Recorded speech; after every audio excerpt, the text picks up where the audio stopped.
What's good, Bag Chaser family? First and foremost, what's good, my tribe? What's good, my people? It is Sunday, March 12th, 2023, and it's your boy, Reckless Ray. We back at it again with a portfolio update. Turbulent week, crazy week. Numbers are going crazy. Um, as we're shooting this, numbers are bouncing back up. It's just like you don't know where to be, and that's how you know that you're gearing up for a bull run. Every up is down, down is up. But before we get into it, let's handle the housekeeping. First and foremost, as always, shout out to the bag chasers. They do get this first and foremost. They get these the day of, basically after I shoot them. For everybody else, you will be receiving slash listening to this slash hearing slash watching this on Wednesday, March 15th. For those of you who are tapping in on March 15th, if you want to get access to these videos 72 hours earlier, that being the Sunday that they are shot and recorded, you would need to join the Patreon. And that is not my Patreon, which is a little bit wild, but joining the Patreon is not one of the ways you can support me. It is one of the ways you can get access to this earlier because I am loyal to a fault. And since my association with the Bag Chasers, that's Anton Daniels Bag Chasers, AntonDaniels.com. It is his Patreon group. But since I started this specific line of videos to help and contribute as part of my being a part of that network, being in that Discord, I figured this is kind of was originally made for them. And so I'm going to honor that, and they get it first. It's my way of kind of saying thank you for being part of that group because I get a lot of game out of there in other aspects that are not crypto related, but my ability to add value as one of the senior foremost people in the cryptocurrency space is to do things like this and answer questions in there and do what I can to help people when I can. So they will be getting this first. Other ways you can get in touch with me if you have questions, obviously in the Discord, within the Bag Chasers Discord, in the cryptocurrency section, that is where I reside. That is where I live.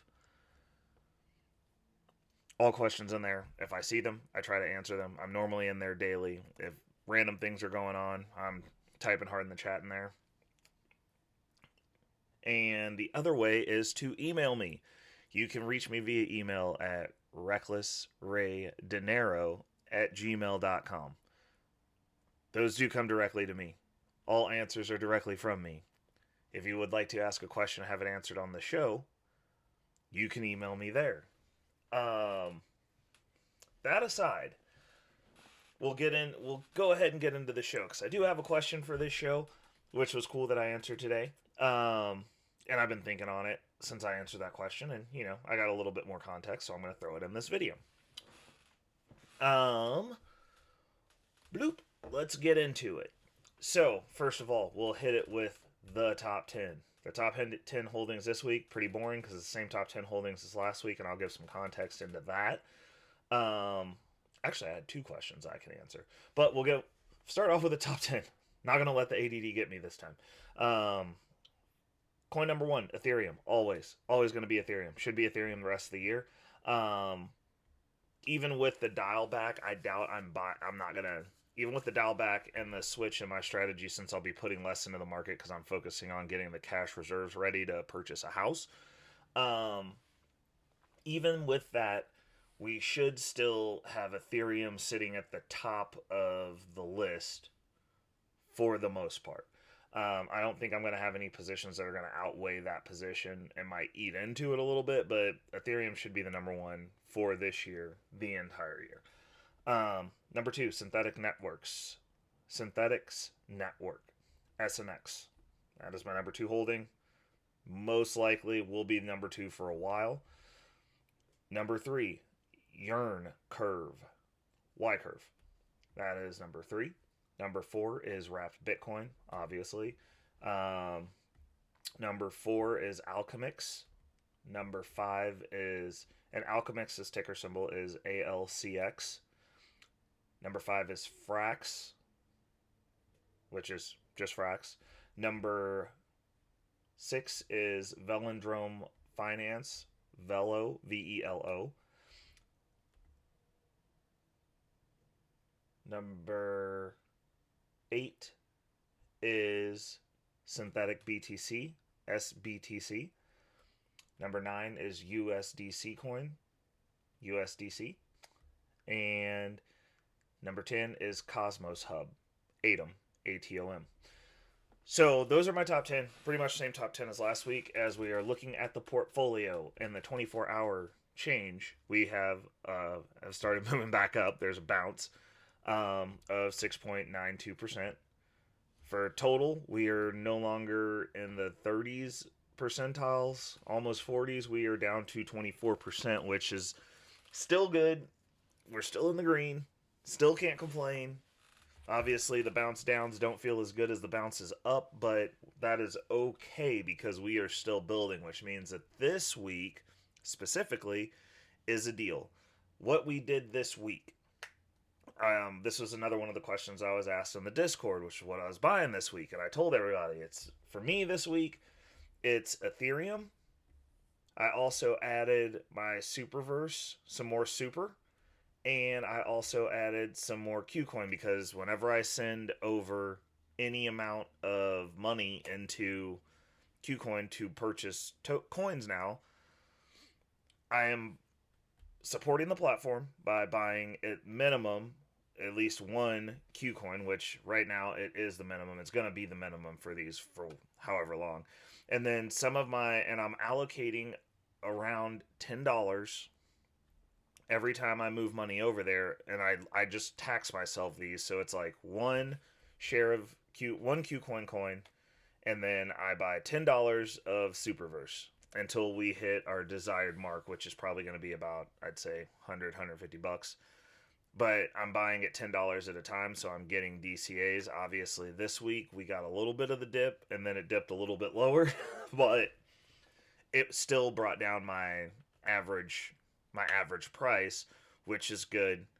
But this week we did not completely switch over our strategy yet. We have with the way that this was working out this week specifically, I was in a position to where I'm almost to 0.5 Ethereum. And so with payday coming up next week, I think even with the reduced amount that we're putting in, we should still hit that marker for our 0.5 Ethereum. And I figured with one more week, we might as well go ahead and follow the process until it's going to take too long to follow the process. So what we're going to do is we're going to go ahead and do our last one, get that money into the market, and then we will shift over to just buying direct until we finish out or figure out what we're doing with the cash reserve situation for the next property. Outside of that, like obviously Superverse will be creeping up the charts. KCS will be creeping up the charts.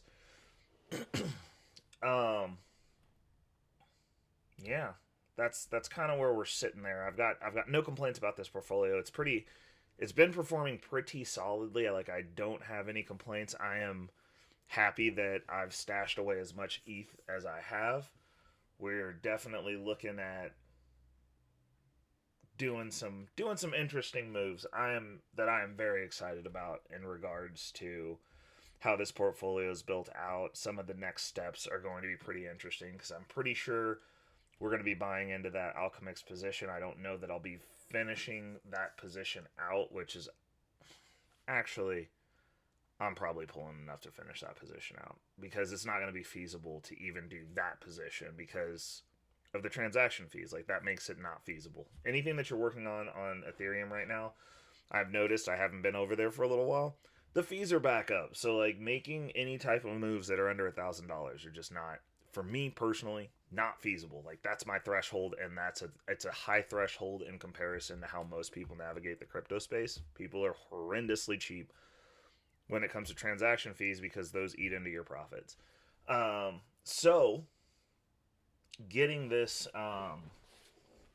liquidity pool staked is going to be a priority, and I think I'm going to just pull whatever I need to get that secured. I'm actually gonna have to check that position to see how much I need, and I'm gonna just pull that much. And we're gonna call it good. So those are the moves that were made this week. It's pretty boring at this point. Like, now moving forward, we're gonna have chunks of moves going into most of these other positions, which is gonna be cool. I get to pick out what I'm doing after this Alchemix position, which I've got a couple of ideas. Not 100% on anything yet, but I got a couple ideas. So we'll be doing that. So the other thing that I want to do today is, like I said, this has been a wild week. We've had bank collapses that they tried to tie into our space. People are running scared. They don't know what they're gonna do. But during the hubbub, there's been so much news this week. There's a couple of things that I think need to be brought to the front of the congregation that people need to understand that are going on. First thing, HSBC / Nationwide, which is the European side of this bank, blocks crypto purchases. We're back to blocking crypto purchases. Like, they know it's a better space to be in. So now they're just saying, oh, you can't go over there because it's not safe. The bank's telling you it's not safe. The bank that wants you to hold your money there is telling you that crypto, where you can get better returns, you're in control of your money, is not safe. That's crazy to me. When we talk about some of these institutions, and there's a war on crypto because things are shifting over and they're trying to keep as many people out so that way they can make as much as they can out of this space, or get in control of it to where when you're coming in, you're buying from them. You come through at their behest with their permission. The more we lean on middlemen to get in between us and our money, the more of these style problems we're going to have. And when I look at something like this, these are the traditional institutions running scared, knowing their time is up, and doing anything and everything to get in between you and you breaking free of these things. They've made a really good mousetrap for you that they've been using for ages. And now the mice are figuring out how to get out of the traps. And they don't want that. They don't want you out of the traps. They want you securely in the trap, securely believing that what they're doing is what's best for you. Even when it's not. Even when the math doesn't math. And that's the major issue here. Is the math just doesn't math. Like, there's no benefit into getting the rock bottom amount of interest that you can get so that they can loan your money out and then potentially fumble the bag and lose it. It is just crazy. And I try not to drag these rants on too far, but it's like, these are the things that people need to be looking at, and these are the reasons that I do not really believe in banks, because they don't want you to win. They do not want you to win. They want you losing or winning in a sense where they're still getting over on you. And it's just like, if they have no parts in that, they don't want you to do it, is the reality of this. And this is the reason that I'm like, I'm very adamant about firing banks. I'm very adamant about having multiple banks. I am very adamant about being able to get rid of or position yourself to where the bank is always working for you. And this is the reason I stress throughout all of my platforms that if you're not moving towards a private banking relationship, in which case they know that they deem you competent enough to do whatever the heck you want with your money, you need to get up out of that bank. And if you have a private banking relationship and they're pulling some shit like this, you need to get up out of that bank. Like, fire them. They work for you. They work for you. This is one banking network that's going, yeah, we've decided that we don't want our clients doing this. While plenty of other banks are allowing, advocating, and facilitating these types of transactions. This one bank is concerned that they're going to lose, that they're running scared. They're behind the times, they are archaic, and they are irrelevant. That's what this says to me. This is not a bank where people should have their money, in my opinion. I'm like, if your bank is behind the times, archaic, and irrelevant, why are they your bank? Why are they getting to borrow money off the funds that you're keeping in this establishment? Because that's all they're doing. The only reason they want you keeping your money at the bank is so that they can loan it out to other people and make money off of you. Banks that are making moves like this are predatory across the board. So if you want to continue doing business with this bank, I would have another account that's tied to this bank so that you can move money over so that you can't, that will allow you to do cryptocurrency transactions. It's that simple. Like they're always, there's multiple ways to set this up, and this one is a convenience thing. And I'm just going to assume that either a small and growing minority of people are starting to get into crypto that are using this bank, and they're starting to see money flow out and not enough money flowing in, and they are concerned and they're trying to block that. Or this bank has a bunch of old people that just don't get it, and they're just like trying to scare the elderly who are trying to start getting into crypto because their grandkids told them, and they don't want that happening because they're like, you keep your old money here and you die with this money here and keep letting us make money off of you. That's the only two ways I see this playing. Either way, if you find yourself in this situation with any bank, fire them immediately. Get them up out of there. They work for you. Unless you're fine with people telling you what you are too smart and not too smart enough to do with your money. Like that's all there is to it. Other big news this week. And other news. I'm going to put that one to bed. Other news this week. Celsius has started the Celsius platform, collapsed. One of the multiple platforms that collapsed has got some of their clients are allowed to do some withdrawals. They've allowed some of them. Now, I went and checked as soon as I saw this news. I'm not one of those clients, unfortunately. I got like $1,000 over there that I would like to get out. I like to get my money out of there. If I get that $1,000 back, that's going to be bonus. That's going straight into the market. I already got stuff planned as a contingency because I wrote this money off. So this is extra income at this point. This is like found money. Now, if I get some found money, I know exactly, like that's a whole position for me to get working again, to get started, getting back to work. Like if I get 1,000 employees coming back, oh boy, do I have plans. The trick is I got to get to the point to where they're allowing me to withdraw, because I'm thinking if they're allowing some people to withdraw, then there's a good chance, because I got plenty of my money, I'd started filtering it over to Nexo, and I don't have enough there to where it's like, oh, we can't lose this $1,000. Like there's people with much bigger bags than me that are stuck over there. And so I'm wondering if they're doing the smaller accounts because it's easier to liquidate those, or if they're moving the money to the rich people, which is probably what's going to happen.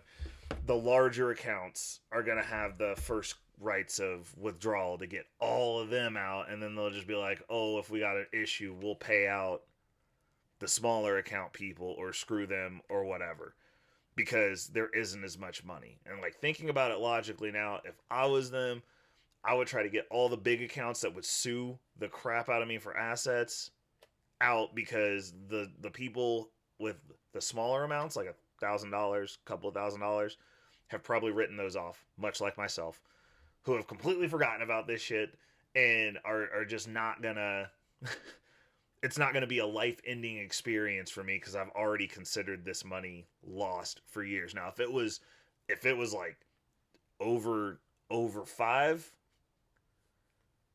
I would be way more upset. But like there's people with like who've had hundreds of thousands of dollars There's other platforms who had money on this platform to the tune of hundreds of thousands of dollars. And you're definitely going to have a harder time telling them, hey, kick rock, sorry you lost all that money, than it is to tell somebody who's only got a couple of $1,000s in there when it's going to cost a couple of $1,000s to further pursue this. And I think that's what's going to that's how this is probably going to play out, because like I said, I consider that gone money. But if I do get it back, trust me, it's going to work. It's going to work immediately, right quick, post haste. And then the last thing is the Silicon Valley Bank. And the only reason I'm saying anything on this channel specifically was because they said our name. They said they wanted to point out specifically that as this bank, due to their own risky investment practices, their own under collateralization, their own mismanagement of money, their own bull market greed, felt the need to say that they were tied to crypto. And you know what happened? You know what happened, folks? Sure enough, the cryptocurrency space, you don't want to mention us, because all we do is sit at the computer and look stuff up.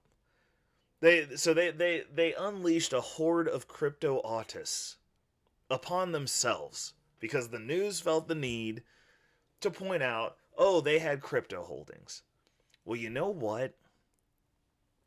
If your bank fails during a run-up in crypto, you suck.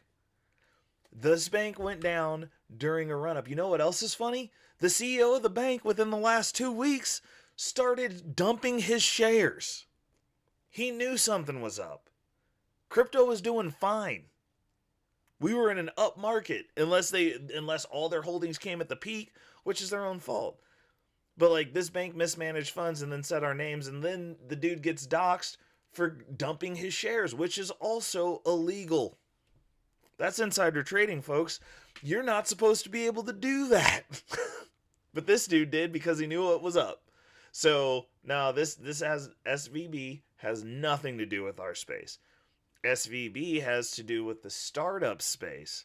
SVB has to do with mismanagement from a bank, because when money comes easy, that's when everybody's a genius.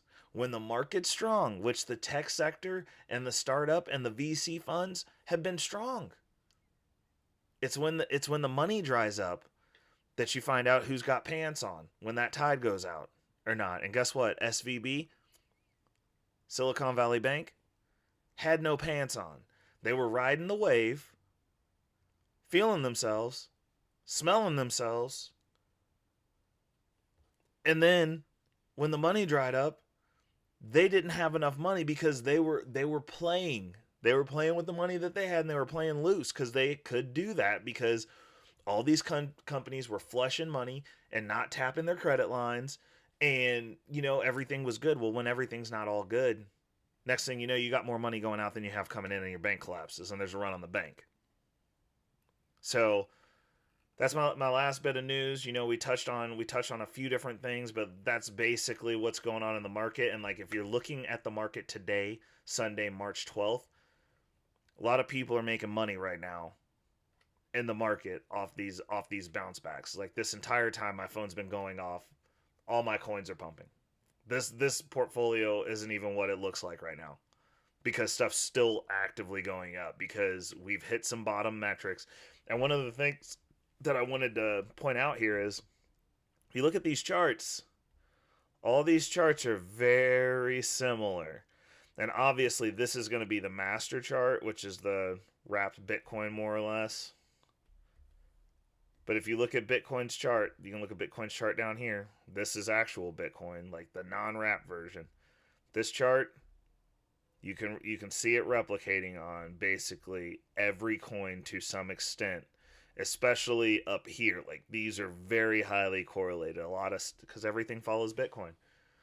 And we've hit our base marker for most of Bitcoin, it looks like we've crested a new bottom, and it looks like that's as low as the powers that be are looking to let it fall, and they are buying.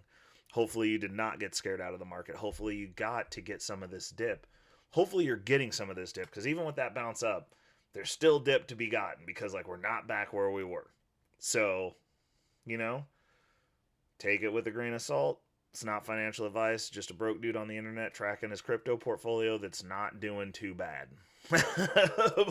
But, you know, like this was a good week for me. Like I caught a good portion of the dip. I got to buy on Friday, and you know, it was a little bit of a wave ride, but we're back above where I bought in now. So I'm feeling good about it. We'll see what the week does, what information comes out this week, how they handle these bank runs, and if there are any further bank runs or any type of, as they put it, contagion with this bank collapse, because this is concerning.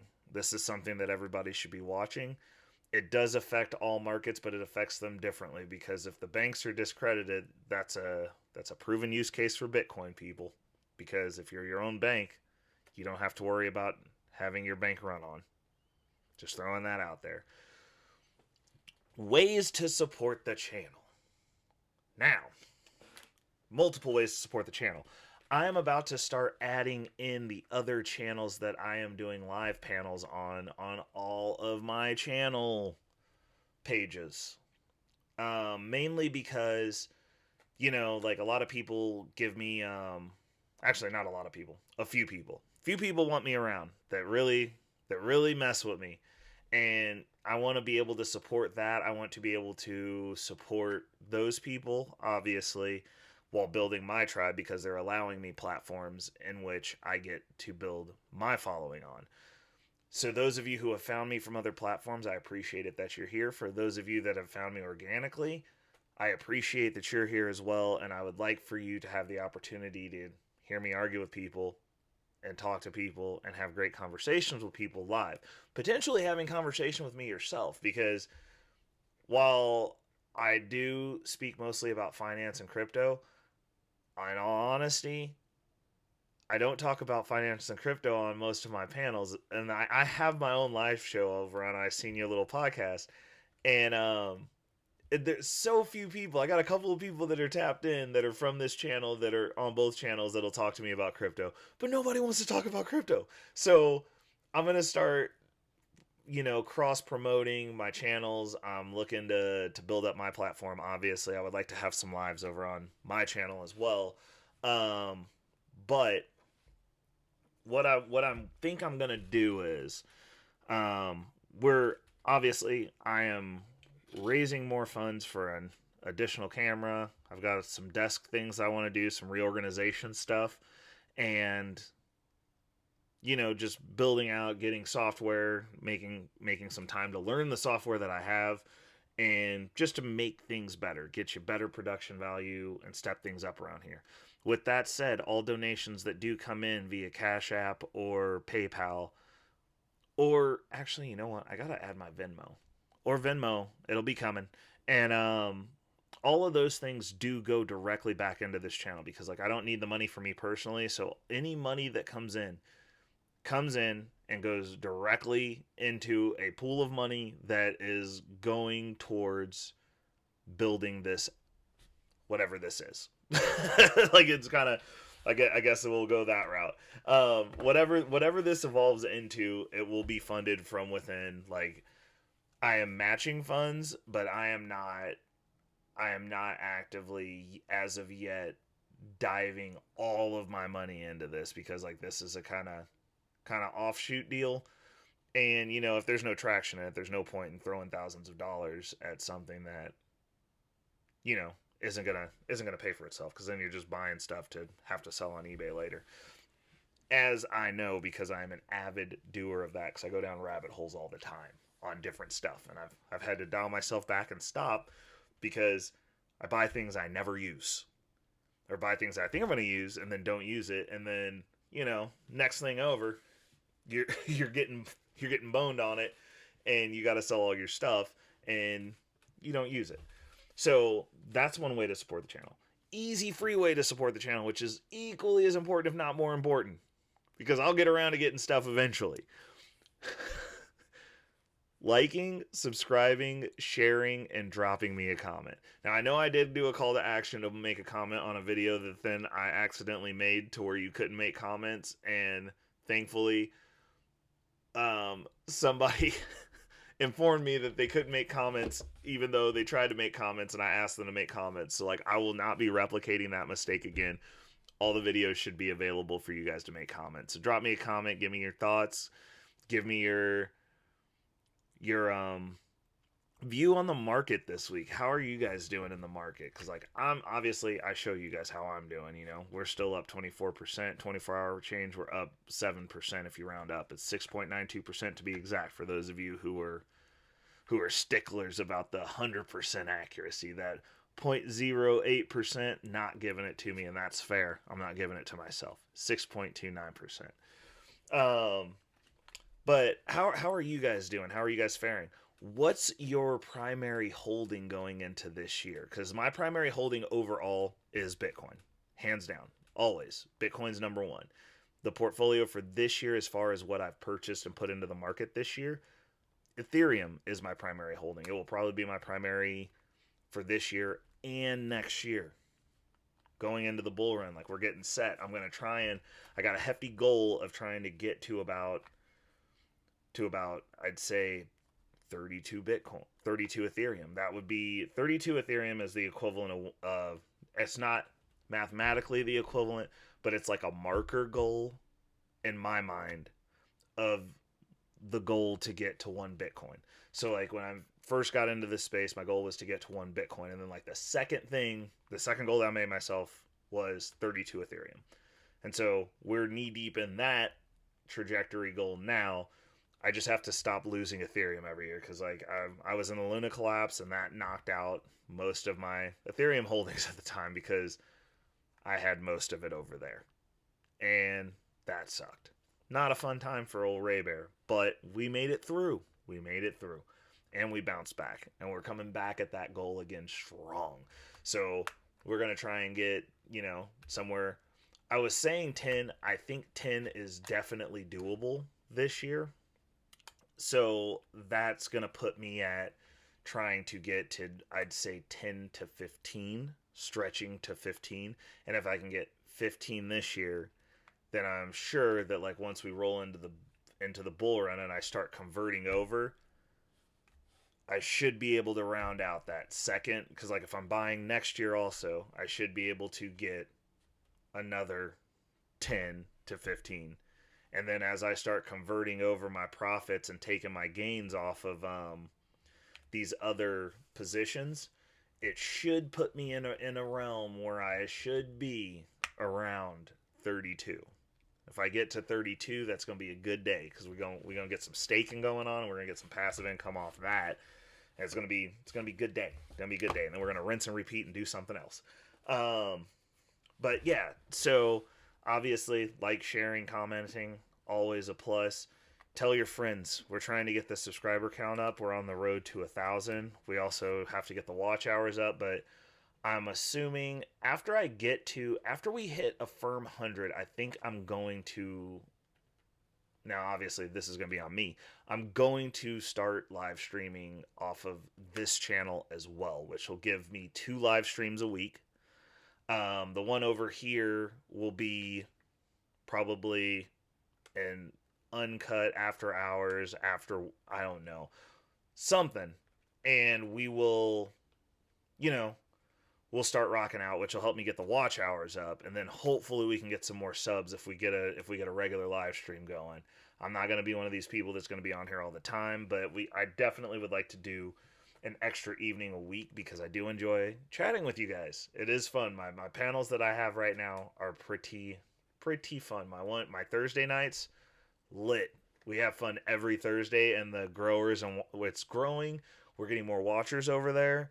I got to figure out some way to transcribe that to over here because my content over here is very not the same. So we're going to figure it out, though. We're going to figure it out. But I thank you guys so much for rocking with me. I appreciate everybody. Until next week, hopefully you haven't fumbled the bag this weekend, but I'm hoping everybody rode out this little blip and are keeping their position strong and are looking for buy opportunities, because this weekend was definitely a buy opportunity. This is when you need to look towards getting extra money in the market. This is when you want to go take those long shots. This is when you catch those dips. Now, obviously, markets could open up on Monday. Things don't go well. We're tied to the stock market. We could have more dip coming, but you buy down. I always buy extra when stuff is bad. That's when I buy hard. Like, I have my set amounts, but like I'll switch some stuff up to buy hard when the market's looking terrible and the sky's falling and everybody's running out. Anyways, you guys have a great week. I will be catching you next week. We'll be getting you Sunday, Wednesday, depending on which side of the fence you're on. If you're a bag chaser, I'll see you next Sunday. If you're not a bag chaser and you're just part of the tribe, I will see you on Wednesday with the next portfolio update. Till then, it's your boy Reckless Ray De Niro, and I'm out.